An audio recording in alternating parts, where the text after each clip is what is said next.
winter of 1609, investigators arriving at Jamestown settlement discovered a scene that would haunt them for decades. Bodies lay scattered throughout the fort, some showing signs of desperate cannibalism. Of the 500 colonists who had entered the settlement months earlier, only 60 skeletal figures remained alive. What they found in Virginia's first permanent English settlement would challenge everything we thought we knew about colonial America's founding, hidden in colonial records for centuries, preserved in the archives of the Virginia Company and personal letters that survived the ravages of time. This is the story of ordinary men, women, and children who faced impossible odds in an unforgiving wilderness. This is the story of the leaders whose decisions determined life and death, and the indigenous peoples whose world was forever changed by these desperate strangers from across the ocean. Before we dive into this extraordinary tale of survival, make sure you're subscribed to our channel. We uncover these forgotten chapters of American history every week, bringing you the real stories behind our nation's founding. This particular story isn't just about colonial history, it's about human endurance, when civilization itself hangs by a thread.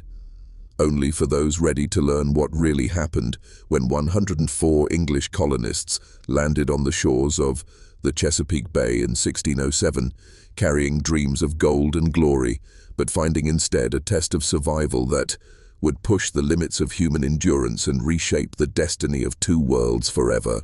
The year 1607 found England emerging as a maritime power, eager to challenge Spanish dominance in the New World. King James III had just ascended to the throne, uniting England and Scotland and English. Merchants were hungry for their share of American riches. Spanish conquistadors had already extracted fortunes in gold and silver from Mexico and Peru, and English investors believed similar wealth awaited them in North America. At the center of this ambitious venture stood the Virginia Company of London, a joint stock company chartered by King James I in 1606. Led by prominent investors including Sir Thomas Smythe, a wealthy merchant and governor of the East India Company, the Virginia Company represented the cutting edge of English capitalism. These weren't merely adventurers seeking glory, they were businessmen expecting profits from a colonial enterprise that promised gold, the Northwest Passage to Asia, and valuable natural resources. The Virginia Company's charter granted them rights to colonize a vast territory stretching from present-day North Carolina to New York. Company promotional literature painted America as a paradise of opportunity, where English settlers would find precious metals lying on the ground and friendly natives eager to trade. Pamphlets distributed throughout London promised that colonists would discover rivers flowing with gold and mountains rich with minerals. What the Virginia Company didn't advertise were the harsh realities already known from previous English attempts at colonization. Sir Walter Raleigh's Roanoke colony had vanished without a trace in the 1580s. Earlier expeditions had returned with tales of hostile natives, deadly diseases, and brutal winters. But investors focused on potential profits, not previous failures. The company recruited colonists with promises of land ownership and shares in company profits. Many who signed up were gentlemen, younger sons of noble families who couldn't inherit land in England's system of primogeniture. Others were craftsmen, laborers, and soldiers seeking better opportunities than England's overcrowded cities could provide. Some were criminals who chose colonial service over imprisonment. Captain Christopher Newport, an experienced privateer who had raided Spanish ships in the Caribbean, was chosen to command the expedition's 3 ships, the Susan Constant, the Godspeed, and the Discovery. Newport had lost his right arm fighting the Spanish but remained one of England's most capable sea captains. The Virginia Company trusted him to deliver their investment safely to the New World. Among the 104 colonists aboard Newport's ships were men whose names would become legendary in American history. Captain John Smith, a 27-year-old soldier and adventurer, had fought against the Ottoman Empire in Eastern Europe and claimed to have been enslaved in Turkey before escaping. Though some questioned the truth of his exotic tales, none doubted his military experience or his determination to succeed in Virginia. Edward Maria Wingfield, chosen as the colony's first president, came from an established Catholic family that had converted to Protestantism. A gentleman investor in the Virginia Company, Wingfield represented the social elite who saw colonization as both patriotic duty and profitable enterprise. His education and social standing were meant to provide leadership, but Virginia would test whether English class distinctions could survive in the wilderness. Bartholomew Gosnold, one of the colony's founding organizers, had previously explored the New England coast and understood better than most what the colonists would face. A skilled navigator and experienced sailor, Gosnold had been instrumental in convincing investors to fund the Virginia venture. His knowledge of American waters made him invaluable to the expedition's success. The colonists carried with them the latest in 17th century technology. Their weapons included matchlock muskets, which required lit matches to fire, and newer flintlock pistols that used sparking mechanisms. They brought steel tools, iron cookware, and mechanical devices unknown to America's indigenous peoples.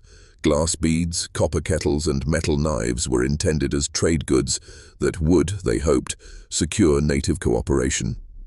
Medical knowledge in 1607 remained primitive by modern standards.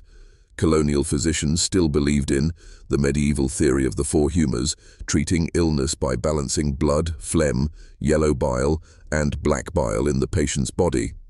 Bloodletting was considered essential therapy for most conditions. Surgical procedures were performed without anesthesia or understanding of infection. The colonists' medical supplies included herbs, primitive instruments, and limited supplies of imported medicines. As Newport's 3 ships approached the Virginia coast in April 1607, none aboard could have imagined the trials ahead.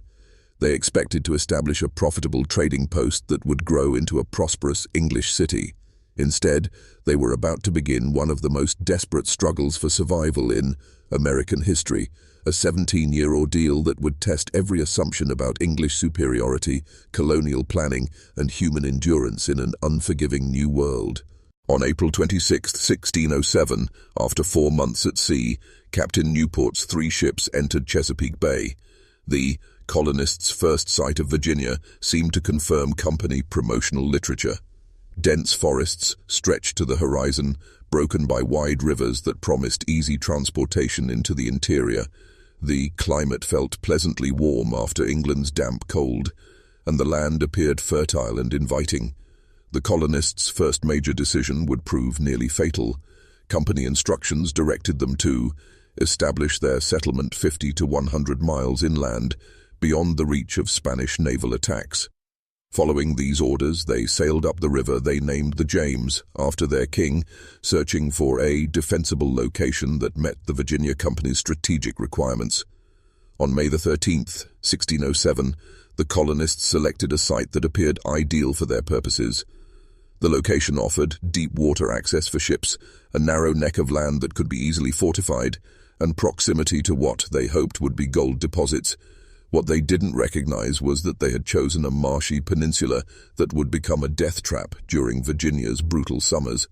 The site they named James Fort, later Jamestown, was surrounded by salt marshes that bred mosquitoes carrying malaria and yellow fever. The brackish water supply became contaminated with salt water during high tides and human waste during low tides. The low-lying ground frequently flooded, and the humid microclimate created perfect conditions for bacterial diseases that would devastate the colonists throughout their first years in Virginia. Company instructions required immediate construction of fortifications to protect against Spanish or French attacks. The colonists built a triangular wooden fort with 3 bulwarks mounting small cannons. Inside the fort, they constructed a storehouse, arch, and living quarters. The work was backbreaking in Virginia's humid heat, made worse by the colonists' heavy English clothing and their inexperience with manual labor. Many of the colonists were gentlemen who had never performed physical labor and considered it beneath their social status. These men expected to supervise while others worked, but the colony included few skilled craftsmen and fewer willing laborers. Tensions quickly developed between social classes as survival demanded that everyone contribute to the community's defense and maintenance. Water became the colonists' first crisis. The James River near their settlement was tidal, mixing fresh water with salt during high tide and becoming brackish and unpalatable. Efforts to dig wells reached only shallow groundwater contaminated by human waste from the fort's primitive sanitation. Within weeks of landing, colonists began suffering from dysentery, typhoid fever, and other waterborne illnesses that would plague the settlement for years. Food supplies presented another immediate challenge. The Virginia Company had provided 6 months of provisions, expecting colonists to quickly establish farms and supplement their diet with fish and game from Virginia's abundant natural resources. However, the colonists arrived too late in the season to plant crops for autumn harvest, and few had experience with hunting, fishing, or wilderness survival. The company's provisions included hardtack biscuits, salted pork, dried peas, and beer, standard shipboard fare that deteriorated rapidly in Virginia's humid climate.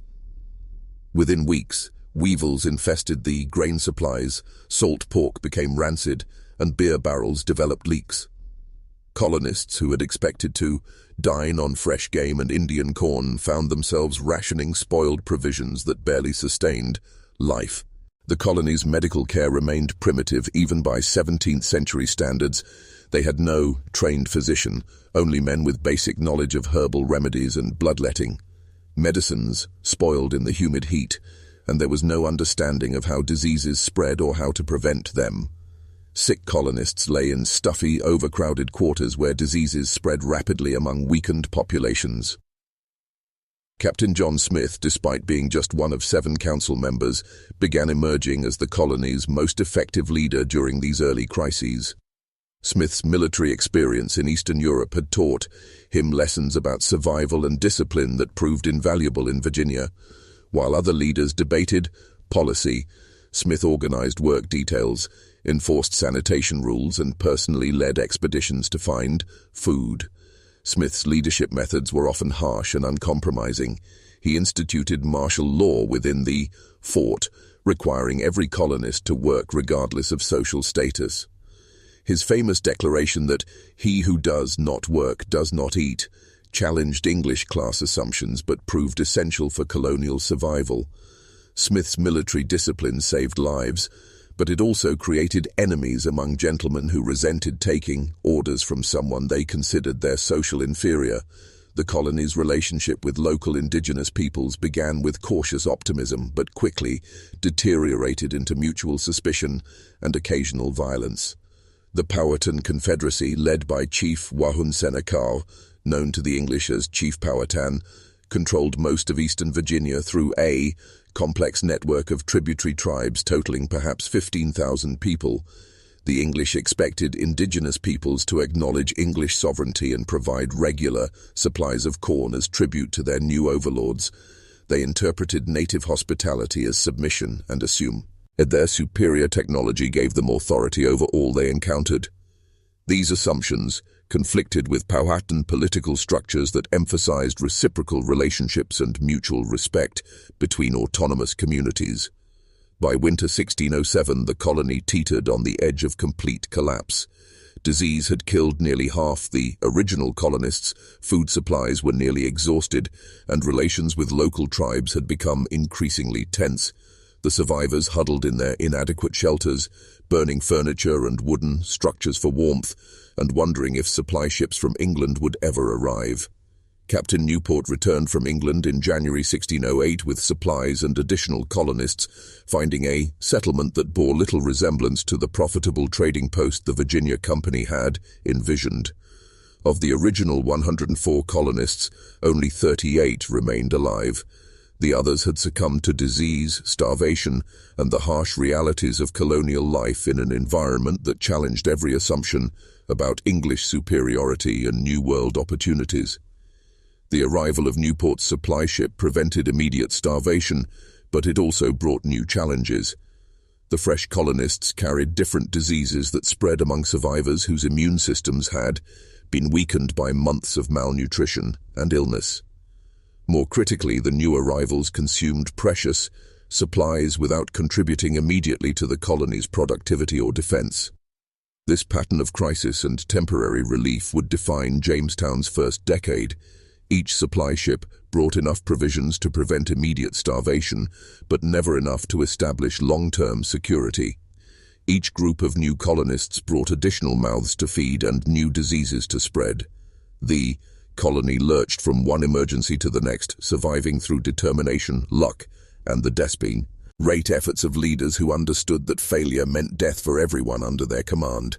The winter of 1609 to 1610 became known to history as the Starving Time, a period of such desperate hunger that it reduced English colonists to acts that shocked even hardened veterans of European wars.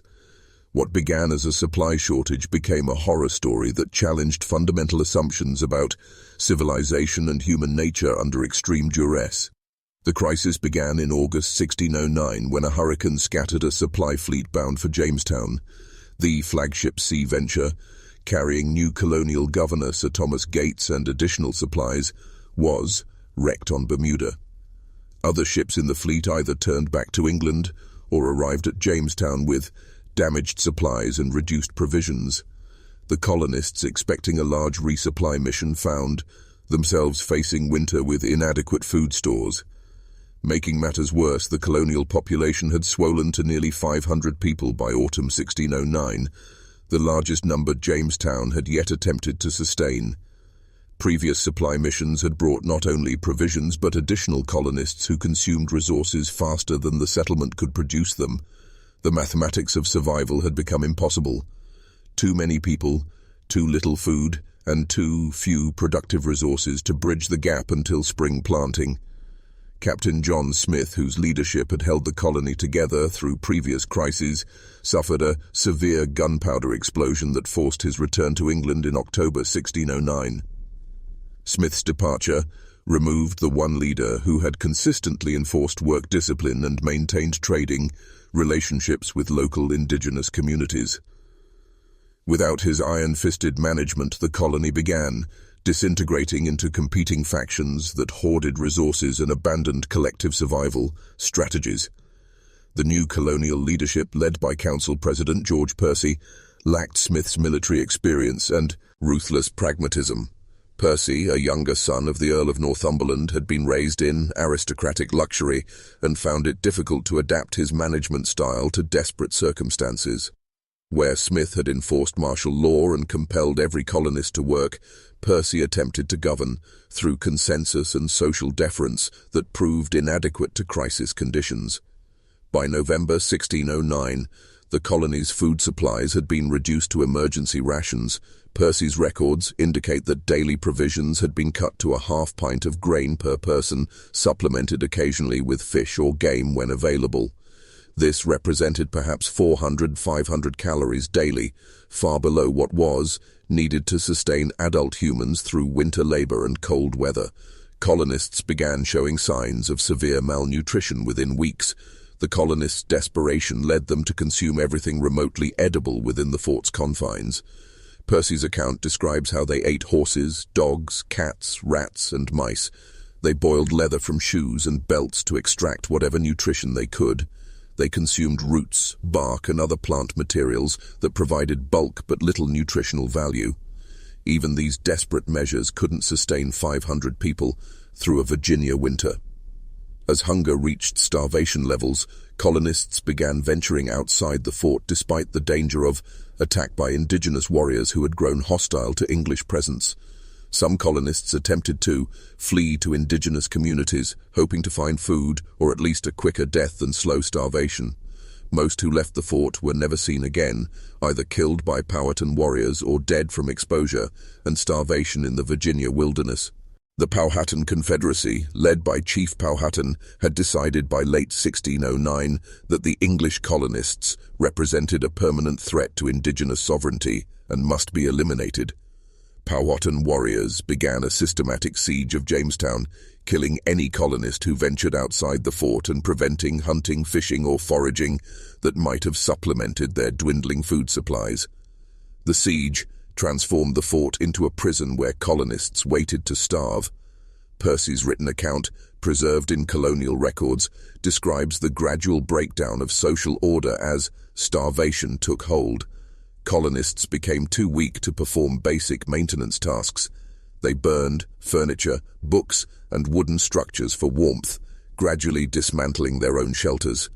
The sick lay unattended as the healthy became too weak to care for them.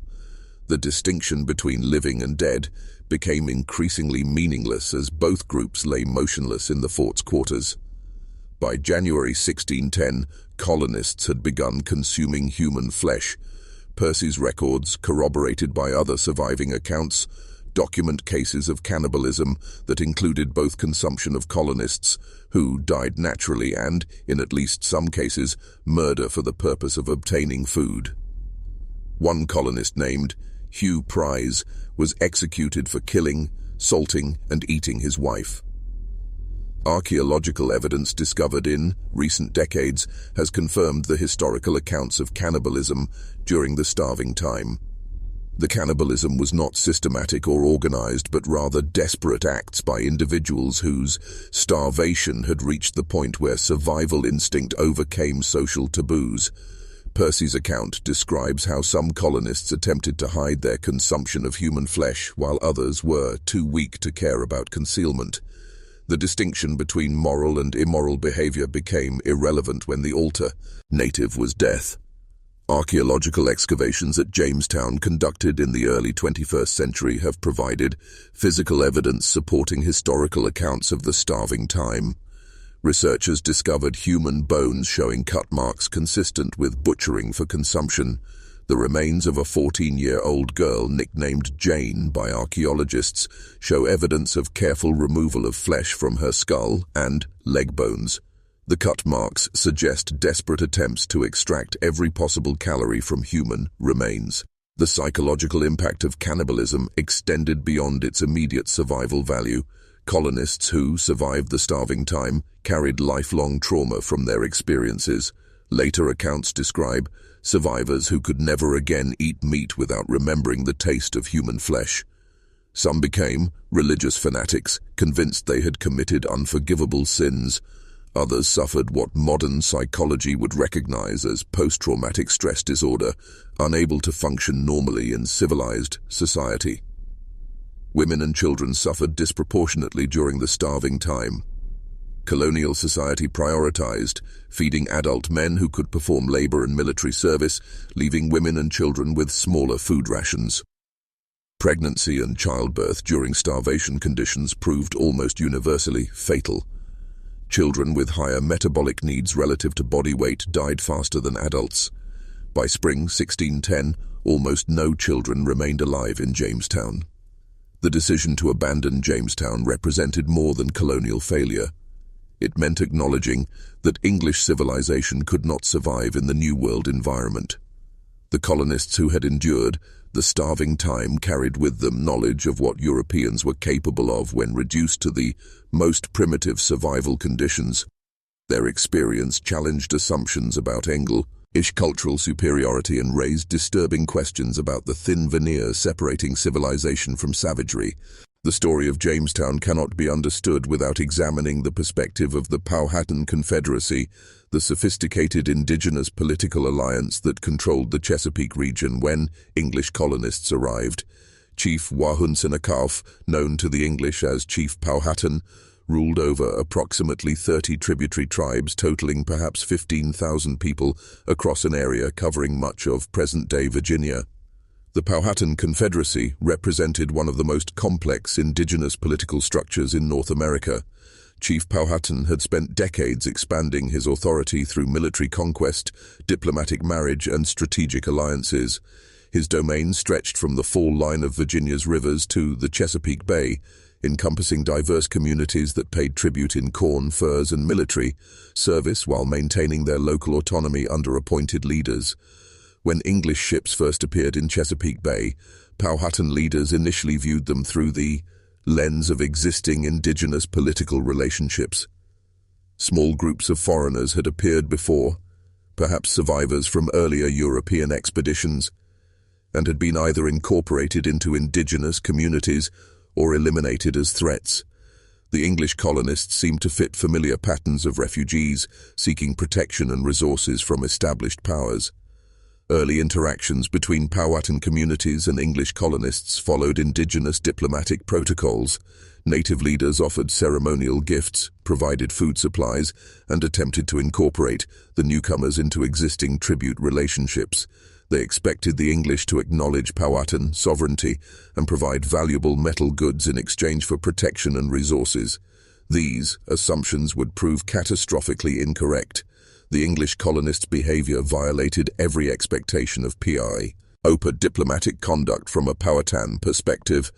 Instead of acknowledging their dependence on indigenous resources and protection, the English claimed sovereignty over lands that had been occupied for generations.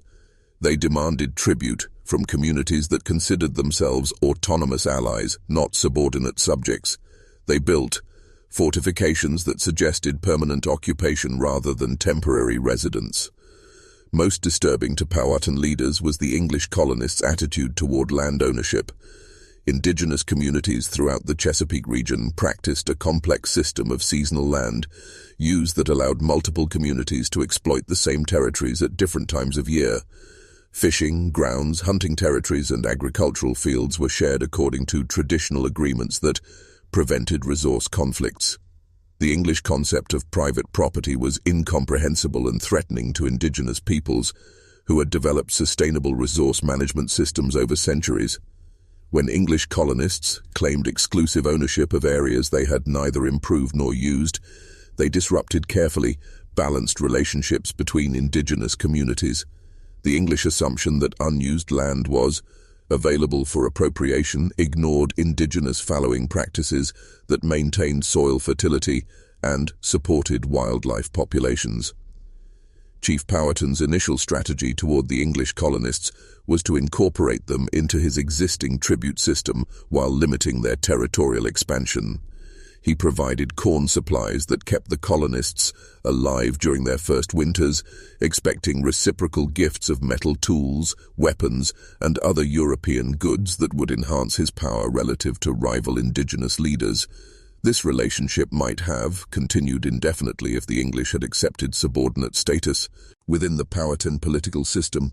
The relationship between Powhatan communities and English colonists was complicated by the famous story of Pocahontas, Chief Powhatan's daughter, whose real name was Amanute.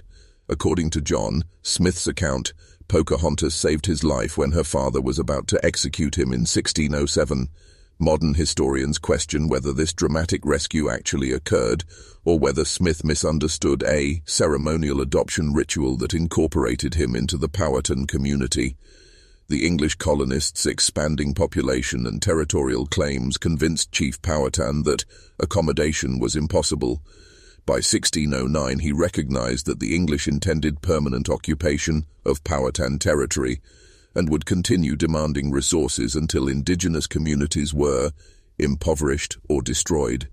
His decision to begin military resistance represented a fundamental shift from incorporation to elimination as the solution to the English problem.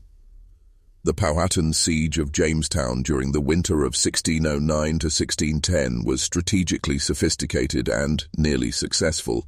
Powhatan warriors prevented colonists from hunting, fishing, or foraging outside their fort while avoiding direct assaults that would have resulted in indigenous casualties from English firearms.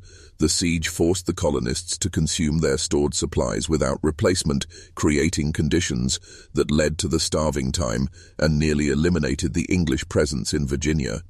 Indigenous warfare techniques were well adapted to the Virginia environment and superior to English military methods in most circumstances. Powhatan warriors used bows that could be reloaded faster than English muskets, moved silently through forests where English soldiers made considerable noise, and employed hit-and-run tactics that avoided English advantages in armor and fortification. The siege demonstrated that indigenous militaries high power could effectively contain European colonization if properly coordinated and sustained. The psychological warfare employed by Powhatan forces was equally effective. Indigenous warriors would appear at the edge of the forest surrounding Jamestown, just close enough to be seen but too far for effective musket fire. They demonstrated their ability to move freely around the fort, while the colonists remained trapped inside. Occasionally, they would display the scalps or heads of colonists who had been killed attempting to leave the fort, reinforcing the message that the English were completely surrounded and helpless. The English colonists' new aggressive approach was enabled by their technological advantages in certain types of warfare. English firearms, while slow to reload, were devastating when used in disciplined formations against indigenous warriors accustomed to individual combat. English armor provided protection against indigenous arrows and clubs. Most importantly, English military tactics deliberately targeted indigenous agricultural resources, destroying the corn supplies that sustained Powhatan communities through winter months. Indigenous communities had developed sophisticated agricultural systems that supported dense populations in the Chesapeake region. They cultivated corn, beans, and squash, using techniques that maintained soil fertility while maximizing yields. They managed forest resources to encourage game, animals, and useful plants. They established seasonal camps that allowed them to exploit marine resources during spawning runs and terrestrial resources during hunting seasons. English military campaigns systematically destroyed these indigenous resource management systems. Soldiers burned cornfields, destroyed food storage facilities, and killed livestock that indigenous communities had acquired through trade with earlier European expeditions. They cut down fruit trees and destroyed fishing weirs that had taken years to construct. The environmental warfare was designed to create famine conditions that would force indigenous communities to submit to English authority or abandon their traditional territories. The psychological impact of English warfare techniques on indigenous communities was profound. Traditional indigenous warfare had focused on obtaining captives, counting coups, and demonstrating personal bravery rather than maximizing enemy casualties. English warfare aimed at destroying entire communities and eliminating indigenous presence from contested territories. The scale of violence was unprecedented in indigenous experience and required new strategies for survival. Women and children in indigenous communities suffered disproportionately from English warfare tactics. Traditional indigenous warfare had generally protected non-combatants, but English soldiers deliberately targeted them as part of their strategy to terrorize indigenous populations into submission. The massacre of women and children at indigenous settlements demonstrated English willingness to use methods that violated indigenous rules of warfare and challenged indigenous assumptions about European behavior. The capture and forced conversion of Pocahontas in 1613 represented a turning point in English-Powhatan relations. English colonists kidnapped Chief Powhatan's daughter while she was visiting allied tribes, holding her hostage to force her father's compliance with English demands. During her captivity, she was converted to Christianity, taught English customs, and eventually married English colonist John Rolfe in what was presented as a diplomatic union between the two cultures. Pocahontas's marriage to John Rolfe in 1614 created a temporary peace between English colonists and the Powhatan Confederacy, but it was a peace based on indigenous submission rather than mutual accommodation. Chief Powhatan had effectively surrendered his daughter to secure the survival of his people, acknowledging English dominance in exchange for guarantees that indigenous communities would be allowed to continue existing in reduced territories under English oversight. The peace treaty following Pocahontas's marriage established patterns that would govern English-indigenous relations throughout colonial America.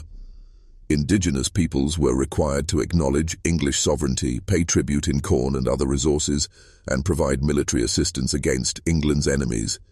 In exchange, they were promised protection of their remaining territories and continuation of their traditional ways of life under English supervision. This arrangement satisfied neither English nor indigenous objectives. English colonists wanted unrestricted access to indigenous lands and resources, while indigenous communities sought to maintain their political autonomy and territorial integrity. The peace was maintained through the personal relationship between Chief Powhatan and John Rolfe, but it depended on continued restraint by both sides that would prove impossible to sustain as colonial population and territorial demands expanded.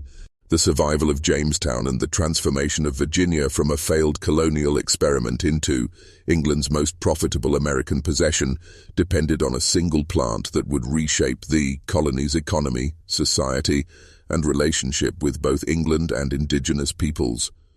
The cultivation of tobacco, introduced by John Rolfe in 1612, created the economic foundation that made long-term English colonization viable while simultaneously establishing patterns of land exploitation and labor, exploitation that would define Virginia for centuries. John Rolfe, who had married Pocahontas in 1614, was an unlikely agricultural revolutionary. Born in Norfolk, England, Rolfe had originally sailed for Virginia as part of the sea venture expedition that was shipwrecked on Bermuda in 1609. During his enforced stay in Bermuda, Rolfe had experimented with tobacco cultivation using seeds he had somehow acquired from Spanish colonies in the Caribbean. His agricultural experiments continued when he finally reached Virginia in 1610. The indigenous peoples of Virginia had cultivated tobacco for centuries, using it primarily for ceremonial and medicinal purposes.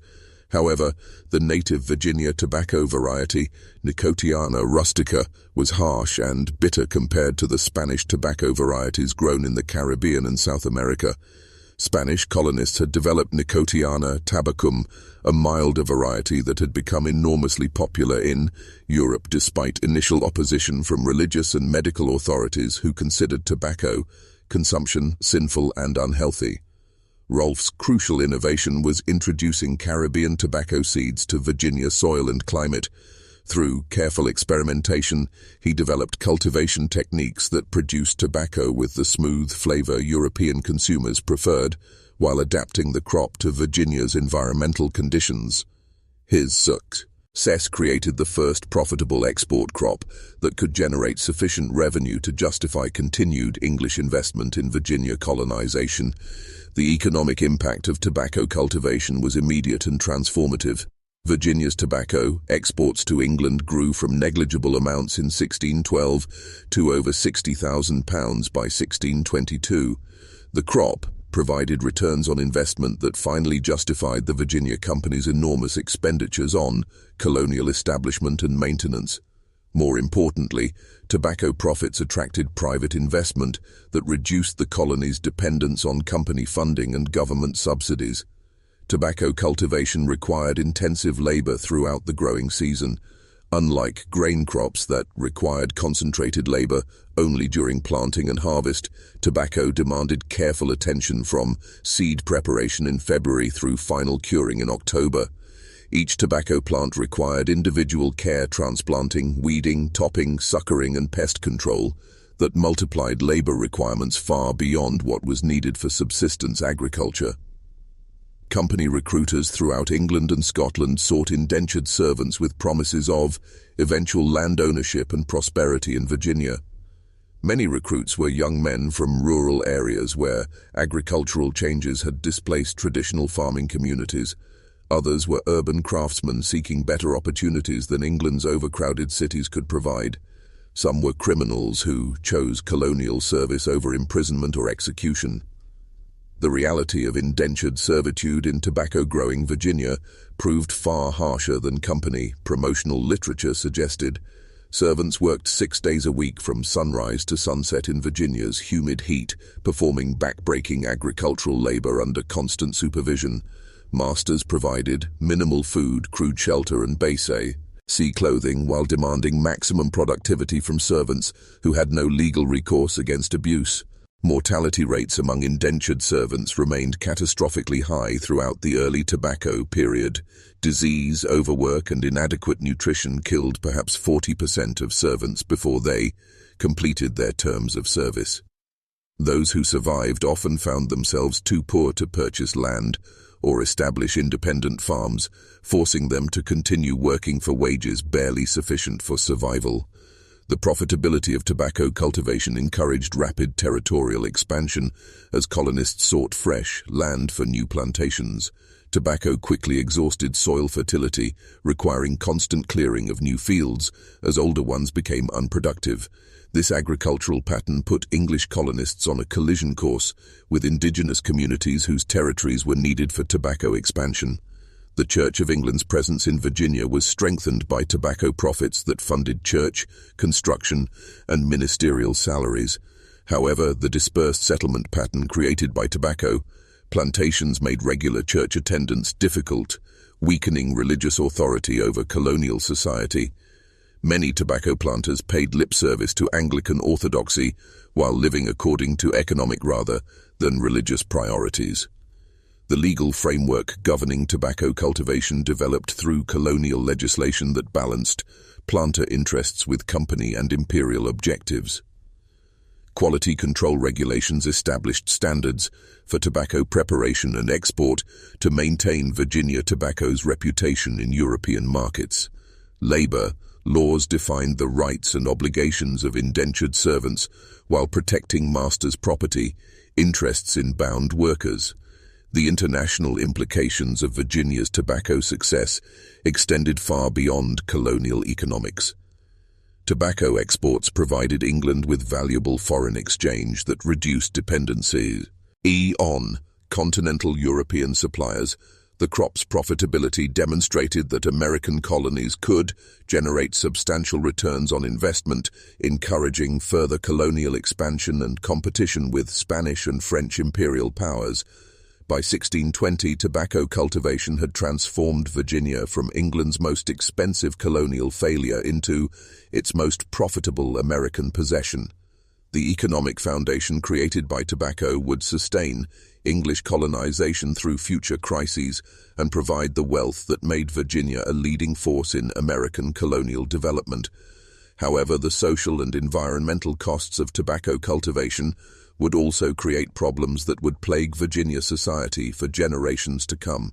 On the morning of March 22, 1622, the Powhatan Confederacy launched a coordinated attack across Virginia that nearly succeeded in eliminating English colonization from North America. The uprising, led by Chief Opechancanough, represented the culmination of 15 years of increasing tensions over land, resources, and cultural survival. What the English called a massacre was, from the indigenous perspective, a carefully planned military operation designed to restore Powhatan sovereignty over traditional territories. Chief Opechancanough had spent years preparing for this moment. Unlike his predecessor Chief Powhatan, who had attempted to accommodate English colonists within existing indigenous political structures, Opechancanough recognized that coexistence was impossible given English territorial demands and cultural assumptions. The rapid expansion of tobacco plantations had made clear that English colonization meant the complete transformation of the Chesapeake environment in ways that would destroy indigenous ways of life. The planning for the 1622 uprising demonstrated sophisticated military coordination across the Powhatan Confederacy.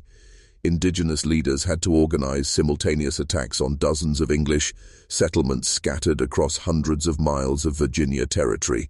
The coordination required secure communication networks, careful intelligence gathering about English defensive capabilities, and precise timing to prevent early warnings that might alert other settlements. Indigenous intelligence gathering had been remarkably thorough. Powhatan warriors had observed English settlement patterns, noted defensive weaknesses, and identified key targets that would maximize the attack's impact. They understood which settlements controlled important river crossings, which planters possessed the most firearms, and which locations housed the largest concentrations of English colonists. This information guided strategic decisions about where to attack and how to allocate limited indigenous military resources. The element of surprise was crucial to indigenous strategy. Many English settlements had grown complacent about indigenous threats, particularly after the peace treaty following Pocahontas's marriage had maintained relatively stable relations for several years. English colonists had become accustomed to indigenous peoples visiting their settlements for trade and social interaction, making it possible for warriors to position themselves for coordinated attacks without arousing suspicion. The attacks began simultaneously at dawn across Virginia's scattered settlements. Indigenous warriors, struck plantations along the James River, York River, and their tributaries, targeting isolated farms where English families had little chance of organizing effective defense. The attackers used traditional weapons, bows, war clubs, and knives that were silent and deadly at close range, preventing victims from raising alarms that might warn neighboring settlements. The casualty figures from March 22, 1622, demonstrate the devastating effectiveness of the Indigenous strategy. English records indicate that 347 colonists were killed during the initial attacks, representing approximately 1/4 of Virginia's English population. Entire families were eliminated, and some plantations were completely destroyed. The psychological impact was even greater than the immediate casualties, as surviving colonists realized how vulnerable they remained despite 15 years of colonial development. The attack on Henricus, one of Virginia's most established settlements, illustrates the systematic nature of indigenous planning. Warriors struck the town's college, church, and residential areas simultaneously, killing colonists who had gathered for morning prayers. The destruction of educational and religious buildings was symbolically significant, representing Indigenous rejection of English cultural. Individual stories of survival and destruction from March 22, 1622, reveal both the brutality of frontier warfare and the complex relationships that had developed between Indigenous and English communities. At some plantations, Indigenous servants who had been working for English families participated in the attacks, demonstrating that cultural loyalty transcended individual relationships. At others, Indigenous friends warned English families of impending attacks, allowing them to escape or prepare defenses. The social consequences of the 1622 uprising included increased militarization of English colonial society and greater social cohesion among previously fractious English settlers. The common threat created by Indigenous resistance unified English colonists across class lines and regional differences, establishing patterns of racial solidarity that would persist long after the immediate military crisis ended. Women's roles in colonial society were significantly affected by the militarization following the 1622 uprising. Women were expected to contribute to community defense through intelligence gathering, medical care for wounded soldiers, and maintenance of household production, while men served in military campaigns. Some women became skilled in firearms use and participated directly in defensive operations during Indigenous attacks. The psychological trauma of the 1622 uprising affected English colonial society for generations. Survivors carried memories of friends and family members killed in the attacks, creating lasting hatred and fear of Indigenous peoples that influenced colonial policy long after the immediate military threat had ended. Children who survived the uprising grew up with assumptions about Indigenous savagery that shaped their approach to frontier relations as adults. The international implications of the 1622 uprising extend beyond colonial Virginia to influence English imperial policy throughout North America. The uprising demonstrated that Indigenous peoples could mount effective resistance to European colonization, forcing English authorities to develop new strategies for colonial defense and Indigenous relations. The lessons learned in Virginia would influence English approaches to colonization in New England, the Carolinas, and other North American territories. The transformation of Virginia following the 1622 uprising established patterns of colonial development that would define American society for centuries. The crisis that had nearly destroyed English colonization instead catalyzed changes that made Virginia the most successful and influential English colony in North America. However, these changes came at enormous cost to both Indigenous peoples and many English colonists, creating social and economic structures based on systematic exploitation of land and labor. The Virginia Company's dissolution in 1624 marked the end of corporate colonization and the beginning of royal government in Virginia. King James I revoked the company's charter following investigations that revealed mismanagement, excessive mortality rates, and the near catastrophe of the 1622 uprising. The transition to royal colony status brought more stable financing and professional administration, but it also reduced colonists' self-governance and increased imperial control over colonial affairs. Royal governance provided Virginia with military resources that the Virginia Company had been unable to supply. Professional soldiers, modern weapons, and coordinated defensive strategies gave English colonists significant advantages over indigenous resistance movements. The Crown's willingness to invest in colonial defense demonstrated the strategic and economic importance Virginia had achieved through tobacco cultivation and territorial expansion. The demographic recovery following the 1622 uprising was remarkably rapid, demonstrating both the resilience of English colonial society and the attractive power of economic opportunities in Virginia. Immigration resumed within months of the attacks, as news of tobacco profits overcame reports of indigenous violence in attracting new colonists to Virginia. By 1625, the colonial population had returned to pre-uprising levels and continued growing throughout the decade. The pattern of demographic recovery revealed important characteristics of English colonial society that would influence American development for centuries. Young, unmarried men comprised the majority of new immigrants, creating a colonial society with substantial gender imbalances and social instability. These demographic patterns encouraged aggressive territorial expansion as men sought economic opportunities that would allow them to marry and establish families. The evolution of the labor system following the 1622 uprising established foundations for racial slavery that would dominate Southern society until the Civil War. The disruption of indigenous communities eliminated one potential source of bound labor, while the dangers of frontier life made indentured servitude less attractive to European immigrants. These labor shortages created market conditions that favored the importation of enslaved Africans who could be compelled to work in dangerous frontier conditions. The first documented Africans in Virginia had arrived in 1619, but their legal status remained ambiguous during the colony's early years. Some worked as indentured servants with rights similar to European immigrants, while others served for life without legal protections.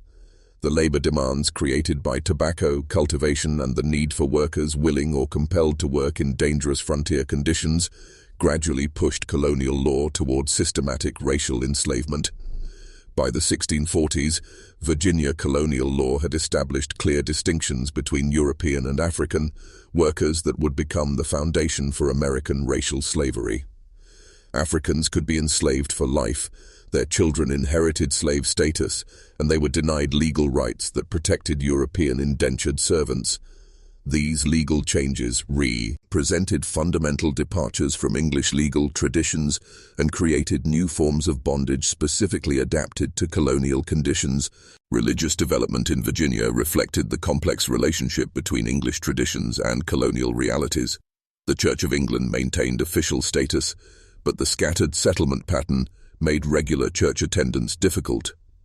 Many colonists developed religious practices that emphasized personal piety over institutional authority. The diversity of colonial religious experience would contribute to later American traditions of religious pluralism and church-state separation. Educational opportunities in colonial Virginia were limited by economic priorities and social assumptions about class distinctions. Wealthy planter families could afford private tutors or send sons to England for university education. Most colonists remained illiterate, relying on oral traditions and practical knowledge rather than formal learning. The lack of educational institutions reflected colonial priorities that emphasized economic development over intellectual advancement. The role of women in colonial Virginia evolved within legal and social constraints that limited their formal authority while expanding their practical responsibilities. Women on frontier plantations managed complex households, supervised agricultural production, and provided medical care for family members and workers. Despite these responsibilities, women remained legally subordinate to male relatives and possessed few independent economic or political rights. The cultural exchange between English colonists and surviving indigenous communities created new forms of knowledge and practice that influenced both societies. Colonists learned indigenous agricultural techniques, medicinal practices, and environmental knowledge that proved essential for survival in American conditions. Indigenous peoples acquired European tools, weapons and domestic animals that changed their material culture and economic practices. The emergence of a distinctively American identity among Virginia colonists reflected their adaptation to environmental and social conditions that differed significantly from English experience. Second and third generation colonists developed cultural patterns, economic practices, and political assumptions that diverged from English norms. These differences would eventually contribute to revolutionary tensions and American independence. The international significance of Virginia's colonial success extended far beyond English imperial interests to influence European competition for North American territories. Virginia's tobacco profits demonstrated the potential wealth available from American colonization, encouraging Spanish, French, and Dutch colonial expansion. The competition between European powers for American territories would shape North American development for centuries. The precedents established in colonial Virginia influenced English colonial policy throughout North America. The transition from corporate to royal government, the development of representative institutions, the evolution of racial slavery, and the patterns of indigenous relations pioneered in Virginia were replicated in other English colonies. Virginia's experience provided both positive and negative models for colonial development. The long-term consequences of Virginia's colonial development extended into the Revolutionary period and beyond. The planter elite that emerged from tobacco cultivation provided leadership for American independence while defending social institutions based on racial slavery. The democratic ideals proclaimed in the Declaration of Independence coexisted with social realities that excluded most Virginians from political participation. In 1994, archaeologists led by Dr. William Kelso began excavations at Jamestown that would revolutionize understanding of America's first permanent English settlement. The Jamestown Rediscovery Project has uncovered physical evidence that confirms, contradicts, and complicates historical accounts written by colonial survivors and company officials. Archaeological findings have provided unprecedented insights into daily life, cultural interactions, and survival strategies that documentary sources never recorded. The location of the original James Fort had been lost for centuries, with many historians believing it had been washed away by river erosion. Colonial Williamsburg's interpretation of Jamestown had focused on later periods of colonial development rather than the desperate early years of settlement. The rediscovery of the fort's actual location in 1996 marked the beginning of archaeological investigations that have continued for nearly 3 decades. Archaeological evidence has confirmed the devastating mortality described in colonial documents while revealing details about how colonists died and how survivors coped with catastrophic population loss. Skeletal remains show evidence of malnutrition, disease, and violence that support historical accounts of the starving time and other colonial crises. However, the archaeological record also reveals previously unknown aspects of colonial experience. The discovery of a colonial period cellar filled with discarded artifacts provided detailed information about the colonists' material culture during their most desperate period. The artifacts included fragments of armor, weapons, tools, and personal possessions that revealed both the colonists' military preparedness and their attempts to maintain English cultural practices under impossible conditions. Forensic analysis of human remains from the starving time has provided graphic confirmation of historical accounts describing cannibalism during the winter of 1609 to 1610. The skull and leg bones of a 14-year-old English girl nicknamed Jane by archaeologists show cut marks consistent with careful butchering for consumption. The evidence suggests desperate attempts to extract maximum nutrition from human remains. The cut marks on Jane's skull were made by someone with knowledge of butchering techniques, indicating that cannibalism during the starving time was not random violence but systematic food procurement by people who retained enough rational thought to maximize caloric extraction. The forensic evidence suggests that cannibalism represented deliberate survival strategy rather than madness or moral collapse. Archaeological investigations have also revealed evidence of previously unknown colonial activities that challenge traditional narratives about Jamestown's development. Excavations have uncovered sophisticated metallurgical operations, including furnaces for smelting copper and iron, that demonstrate the colonists' attempts to develop local industries. These findings suggest that colonial economic activities were more diverse and ambitious than previously understood. The excavation of colonial period cemeteries has revealed demographic patterns that complement but sometimes contradict historical population estimates. Skeletal analysis has confirmed high mortality rates among young adults while providing new information about gender ratios, age distributions, and causes of death that shaped colonial societies' development. Archaeological evidence of colonial diet and nutrition has revealed both the devastating impact of food shortages and the gradual adaptation to American food sources that enabled long-term survival. Analysis of food remains from colonial sites shows the transition from European dietary patterns to hybrid systems that incorporated indigenous foods and agricultural techniques. Underwater archaeology in the James River has recovered artifacts from ships that served the colonial supply trade, providing information about the maritime connections that linked Virginia to England and other Atlantic world regions.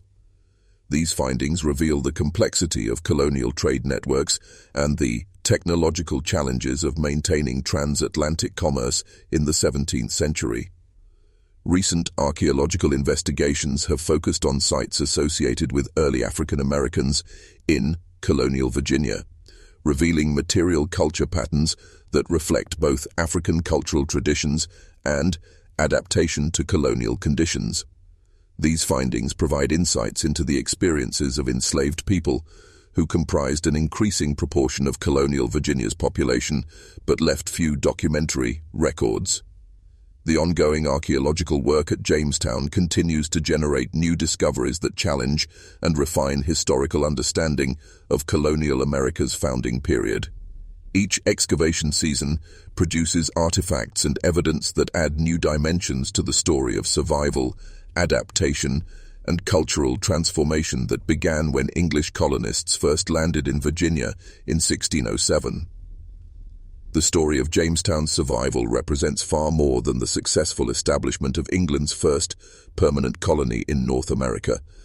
It marks the beginning of cultural, environmental, and social transformations that would reshape an entire continent and influence global patterns of colonization, slavery, and indigenous displacement for centuries to come. The lessons learned in Virginia's tobacco fields and frontier settlements would be applied throughout European colonial expansion in the Americas. If this deep dive into Jamestown's real history has fascinated you, make sure you're subscribed to our channel. We uncover these authentic historical stories every week, bringing you the documented truth behind America's founding myths and forgotten tragedies. Next week, we'll be exploring another chapter in colonial America's hidden history that will challenge everything you thought you knew about our nation's origins. Until then, remember that the past is never truly past. It lives on in the institutions, cultures, and landscapes that surround us today. The story of Jamestown's survival is ultimately our story too, and understanding it helps us better understand ourselves.